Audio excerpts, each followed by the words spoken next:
Hello guys, welcome back to the Tech Mania. तो guys आज की वीडियो में हम बात करने वाले हैं कि जियो का डेटा या फिर एयरटेल का डेटा 1.5 GB मिलता है तो वो फिर जाता कहाँ है, ख़त्म कैसे हो जाता है। हम लोग का अगर मान लेते हैं डेटा बच जाता है तो वो जाता कहाँ है, या फिर हम कोई कंप्यूटर के सर्वर से या फिर हम फेसबुक से डेटा डिलीट करते हैं तो वो कहाँ जाता है। हम अगर किसी हार्ड डिस्क से अगर हार्ड ड्राइव या फिर पेन ड्राइव हो गया, SSD किसी से भी अगर हम डेटा डिलीट करते हैं तो वो कहाँ जाए, क्या कहीं हवा हो जाता है, स्पेस में चला जाता है, क्या होता है, इन सब चीज़ों के बारे में आज बात करेंगे। तो भाई सबसे पहले तो आपको वीडियो देख के पता चल रहा होगा कि क्वालिटी थोड़ी सी पहले से वीक है, ख़राब है, क्योंकि मेरा जो आईफोन था वो आप देख सकते हो क्या स्थिति हो गया उसका। ये है मेरा 7, तो ये गाइस छत से गिर गया था इसीलिए इसका ये स्थिति हो गया। तो वीडियो क्वालिटी थोड़ी सी ख़राब आ रही है, तो गाइस थोड़ा सा वेयर करें क्योंकि अभी लॉकडाउन लगा हुआ है, खुलता ही है मैं कोई दूसरा फ़ोन लेने का सोचूंगा। ले तो अभी 1-2 दिन 3 दिन जैसे भी हो, जितना भी दिन हो लॉकडाउन, जब तक शॉप वगैरह नहीं खुलती तो थोड़ी सी क्वालिटी ख़राब आ सकती है। तो गाइस थोड़ा सा वेयर करें। और गाइस अगर आप मेरे चैनल पे नए हो तो चैनल को सब्सक्राइब करें और घंटी का आइकन को जरूर से ऑल पे कर दें ताकि आपको सारे वीडियोज़ के अपडेट टाइम टू टाइम मिले और कोई भी वीडियो आपसे मिस ना हो। और गाइस ये इन्फॉर्मेशन आपको अच्छी लगे तो अपने दोस्तों में शेयर करें, वीडियो को एक लाइक करें, और कोई भी प्रॉब्लम कोई भी बात होती है तो नीचे कमेंट बॉक्स है, आप वहां पे कमेंट मुझे कर सकते हो।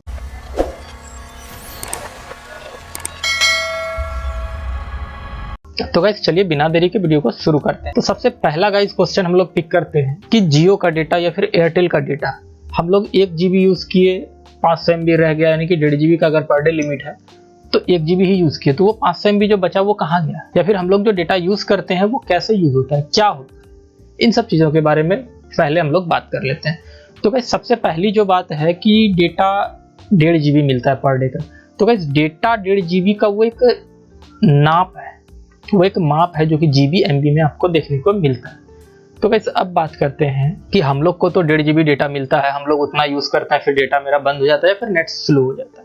तो गाइस वहाँ पे मेजर होता रहता है, उनके सर्वर में, उनके सिस्टम में, जियो के सिस्टम में या फिर एयरटेल के सिस्टम में वो मेजर होता रहता है कि इस यूजर ने 1.5 GB डेटा इतने टाइम पे खत्म कर लिया, तो बस उसके स्पीड को कम कर दिया जाए या फिर लॉक कर दिया जाए। तो ये वहां से होता है। हम लोग, आपको पहले भी मैं वीडियो बना चुका हूँ, इंटरनेट का हमें पैसा नहीं देना पड़ता, उसके मेंटेनेंस का देना होता है।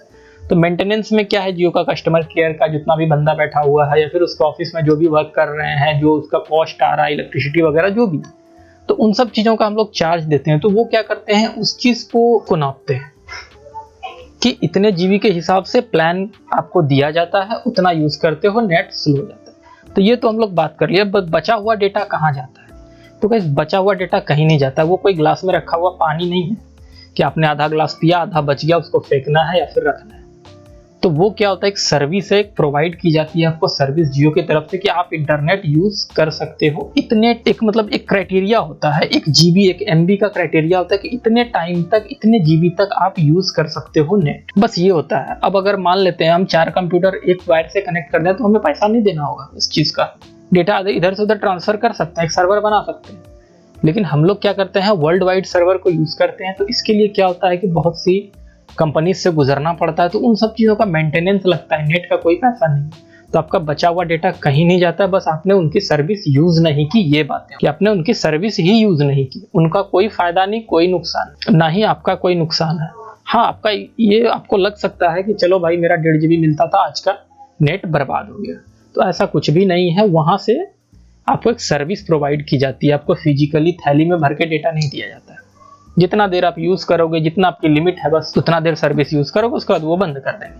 तो ये तो गाइस फर्स्ट क्वेश्चन हो गया कि डेटा कैसे यूज होता है, कैसे खत्म होता है। अब बात करते हैं, कोई भी हार्ड ड्राइव या फिर पेन ड्राइव से हम डेटा अगर डिलीट करते हैं तो वो क्या स्पेस में जाता है, हवा में जाता है, या फिर क्या होता है। मेरा एक मान लेते हैं कि एक हार्ड ड्राइव है, उसको हम लोग यूज किए, उसको डिलीट कर दी, तो उससे जो डेटा है वो डिलीट हो गया, लेकिन वो डिलीट नहीं होता है, वो उसके इंटरनली वो कहीं ना कहीं एग्जिस्ट करता है, किसी कोने में एग्जिस्ट करता है। हार्ड ड्राइव के किसी भी चिप में वो एग्जिस्ट करता है जब तक कि उसके ऊपर कोई भी डेटा ओवरराइट ना हो जाए। तो इस चीज से क्या होता है कि वो डेटा ओवरराइट होता है, तभी वो ओवरलैप होता है, तभी वो खत्म होता है।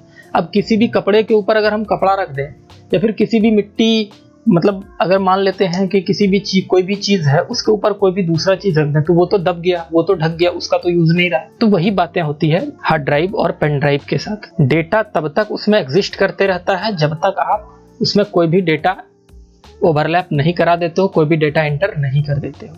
आपने कभी कभी सुना भी होगा कि अगर फॉर्मेटेड हार्ड ड्राइव में अगर हम कुछ डेटा डाल देते हैं तो वो फिर रिकवरी नहीं होता। तो ये क्या होता है, क्योंकि आपने तो नया डेटा डाल दिया तो वो जो एग्जिस्टिंग डेटा था वो तो उड़ गया, वो तो खत्म हो गया, वो जो वहाँ पे एग्जिस्ट करता था वो खत्म, वो कहीं उड़ता नहीं है। मतलब ऐसा बोला जाता है कि उड़ गया, लेकिन ऐसा होता नहीं है, वो एग्जिस्टिंग डेटा वहाँ पे होता ही नहीं है। ये एक मतलब रीराइटेबल होता है कि एक बार राइट किए, दोबारा फिर राइट किए तो पहले वाला डेटा खत्म। जब हम फॉर्मेट करेंगे तो अगर हम डेटा डालते जा रहे हैं तो उससे कोई दिक्कत नहीं है, और जो भी डेटा फॉर्मेट करेंगे, डिलीट करेंगे, उसको तब तक वो डेटा हमारे हार्ड ड्राइव में या फिर पेन ड्राइव में, चिप में, मेमोरी कार्ड में, जिसमें भी है, वो तब तक एग्जिस्ट करेगा जब तक कि वो दूसरा डेटा उस पर ओवरराइट नहीं हो जाता है।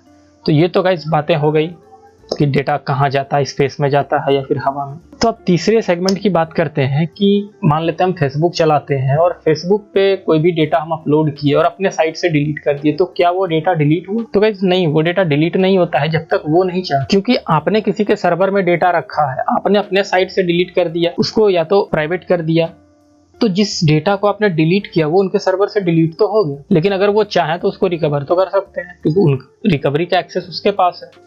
ऐसा कंपनियां करती नहीं है, प्राइवेसी पॉलिसीज, बहुत सी कानून होते हैं कि आपके प्राइवेट डेटा को ये वो कुछ भी नहीं कर सके, लेकिन अगर वो चाहें तो ऐसा कर सकते हैं। आप मेरे कंप्यूटर में कुछ रख दो और उसका डिलीट करके चले जाओ, बाद में मैं रिकवर कर सकता हूँ, तो इसमें कोई प्राइवेसी नहीं। लेकिन हाँ, कुछ कानून है, कुछ रूल्स हैं, प्राइवेसी पॉलिसीज हैं, बड़ी बड़ी कंपनियां हैं, वो ऐसा नहीं करती है। आपके डेटा से उसको कोई मतलब नहीं होता है, आपने डिलीट किया वो डिलीट हो गया। और अब तो एंड टू एंड इंक्रिप्टेड वगैरह भी होने लगा है, डेटा वगैरह सब कुछ इंक्रिप्टेड होने लगा है, तो इस चीज से आप डिलीट कहीं नहीं होता है। वो बस जैसा कि मैंने पेन ड्राइव में बताया कि वो हार्ड डिस्क में कहीं ना कहीं स्टोर है, वो चाहे तो रिकवर कर सकता है। तो गाइस ये सारी बातें, ये सारी कंफ्यूजन्स थी जो कि आपको पता होना चाहिए, और कभी कभी आदमी इन सब चीजों को लेके कंफ्यूज भी हो। तो गाइस इनसे कंफ्यूज ना हो, और अगर होते हो तो ये वीडियो आप एक बार जरूर देख लें। तो गाइस मिलते हैं ऐसे इंटरेस्टिंग वीडियो के साथ नेक्स्ट वीडियो में, तब तक के लिए जय हिंद, जय भारत।